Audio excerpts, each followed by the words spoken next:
Bihar semester 1 English minor paper का ये बहुत ही ज़्यादा इम्पोर्टेंट क्वेश्चन है जिसे मैं आपको नोट्स के साथ बहुत ही इजी लैंग्वेज में समझाऊंगा। अगर मेरा नोट्स आपको हेल्पफुल लगे तो मेरे चैनल को सब्सक्राइब करें और मेरे वीडियो को अधिक से अधिक शेयर करें और लाइक करें। क्वेश्चन है दोस्तों, महाभारता बाय सी राजा गोपालाचारी ब्रीफली डिस्कस, जिसका आंसर आपको इस प्रकार लिखना है। चक्रवर्ती Raja Gopalachari was the first and last Indian Governor General of Independent India।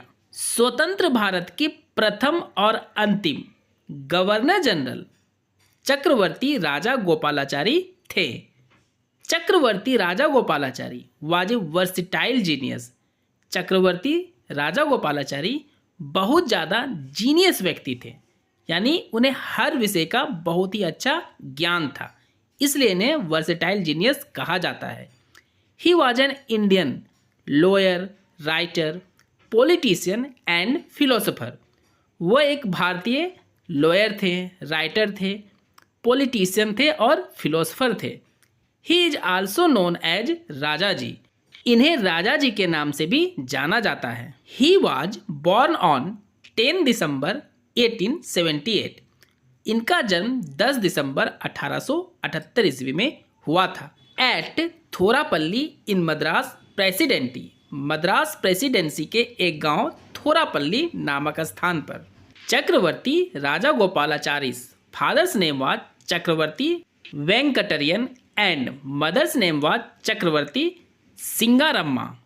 सी राजा गोपालाचारी के पापा का नाम चक्रवर्ती वेंकटरियन था और माँ का नाम चक्रवर्ती सिंगारम्मा था। His early education took place in Thorapalli village itself. उनकी प्रारंभिक शिक्षा थोरापल्ली गांव में ही हुआ था। He completed his graduation from Madras presidency college. उन्होंने अपना ग्रेजुएशन मद्रास प्रेसिडेंसी कॉलेज से पूरा किए थे। After which he studied law from here, और इसके बाद यहीं पे रह के उन्होंने लॉ की पढ़ाई पूरी की। अब दोस्तों हम लोग सी राजा गोपालाचारी के द्वारा लिखे गए महाभारत का शॉर्ट समरी के द्वारा डिस्कस करेंगे। अ लॉन्ग टाइम अगो, बहुत समय पहले की बात है, two families were to inherit a vast kingdom known as the Kuru empire. दो परिवारों को जिसे एक विशाल साम्राज्य अपने पूर्वजों के द्वारा मिला था, जिसे कुरु वंश कहा जाता था। The 5 sons of Pandu called the Pandavas. 5 पुत्र थे पांडु को, जिन्हें पांडव्स कहा जाता था। वर ब्रेव वॉरियर, ये पांचों भाई बहुत ही ज़्यादा ब्रेव यानी बहादुर योद्धा थे। Each of them born with divine blood running through their veins. सभी का जन्म कोई न कोई देवीय शक्ति के द्वारा हुआ था और इसलिए इनके रगों में देवीय खून दौड़ता था। They were virtuous examples of humanity at its peak.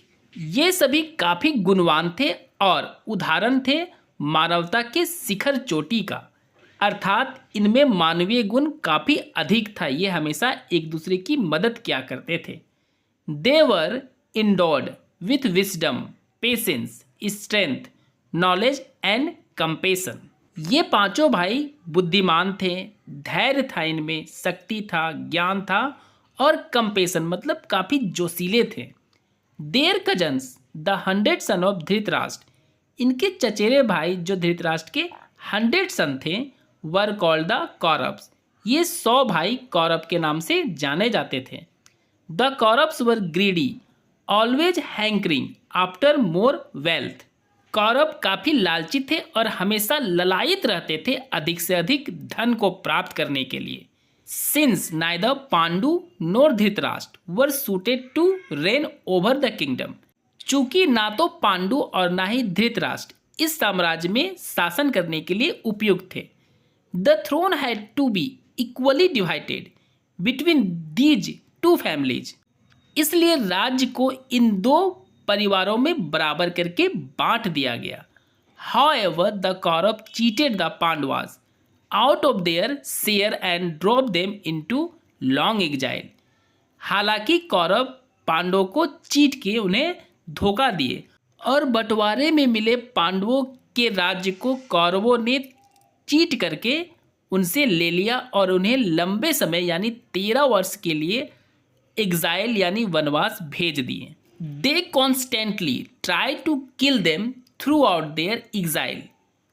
Kaurava लगातार कोशिश कर रहे थे कि वनवास में ही पांडवों को जान से मार दिया जाए, बट द पांडवाज परसिस्ट, लेकिन पांडव किसी न किसी तरह खुद को बचा ही लेते थे। At long last they return to claim their rightful inheritance. 13 वर्ष के लंबे अवधि के वनवास को काटकर पांडव वापस आए और अपने अधिकार को वापस मांगने लगे, but the Kaurava are not ready to part with even a portion of the kingdom. लेकिन कौरव तैयार ही नहीं हुए कि वो अपने राज्य का एक थोड़ा सा भी भाग पांडवों को शेयर कर सकें। With the stage set, the Pandavas and the Kauravas meet in an epic battle on a field which had already been washed several times over with the blood of warriors।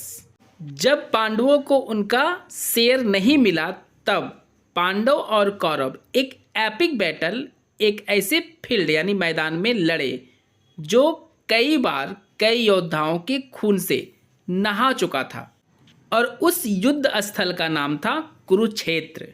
On Kurukshetra they would fight a mighty war. Kurukshetra के मैदान में उन लोगों ने एक भयानक युद्ध लड़ा, which would leave both side crippled, जिसके कारण दोनों तरफ से कई जाने गई, मतलब दोनों तरफ से काफ़ी हत्याकांड यानी नरसंहार हुआ और दोनों परिवार पंगु हो गए, मतलब दोनों परिवार के बहुत सारे लोग मारे गए। And on this battle field, और इस युद्ध भूमि में the blue god Krishna explains the righteous duty the Pandavas have to fulfil by exterminating their wild cousins. Blue god Krishna वर्णन करते हैं धर्म के कर्तव्य को, और जिसे पूरा करने के लिए पांडव अपने शत्रु भाई जो कौरव थे उनका नरसंहार यानी उनका जान लेकर पूरा करते हैं। This is a story of love, avarice, wisdom, patience and respect for one's fellow man. यह कहानी है प्यार की, धन के लालच की, ज्ञान की, धैर्य की और मित्र के रिस्पेक्ट की।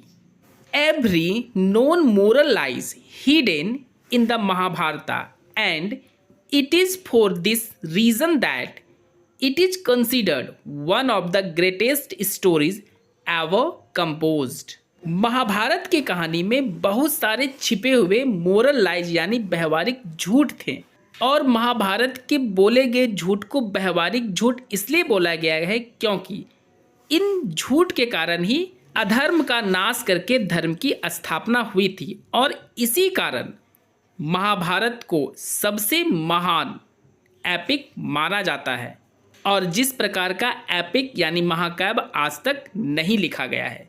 दोस्तों, मेरा नोट्स अगर आपके लिए यूजफुल हुआ हो तो मेरे चैनल को सब्सक्राइब करें और वीडियो को अधिक से अधिक शेयर एंड लाइक करें। मिलते हैं हम लोग अगले वीडियो में।